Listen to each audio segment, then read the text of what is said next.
আরে পরশ কি হইছে?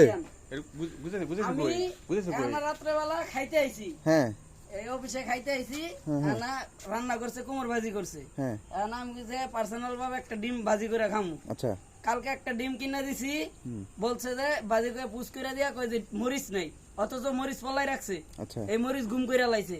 আজকে আমি দুপুর বেলা সাড়ে যখন লাঞ্চ করবো তখন বলা হয়েছিল যে একটা ডিম দিতে, আমার কাছে ডিম আছিল পার্সোনাল, আমি দিছি হাসান ভাইরে। আচ্ছা আচ্ছা হাসান ভাই পরে আবার 2টা ডিমের বাড়ি পাইয়া পরে আর আমার ডিমটা ভাজি করে নাই, আচ্ছা তাহলে স্যারের তারপরে ভাজা দিছি, বেগুন ভাজি করে দিছি। আচ্ছা তখন আমি দেখছি তেল আছিল প্রায় 1 থেকে 1.5 কেজি। আচ্ছা আজকে রাত্রে রান্না করে বলে 1.5 কেজি তেল খেয়ে ফেলছি। আচ্ছা আমি এটা ধরলাম, দাদা আমার বললো যে তেল এটা ঘুরাই দিয়েছে গেছে। আচ্ছা এখন আমি তেল ক্ষেতের ভিতরে বইরা পাইছি 1.5 কেজি তেল।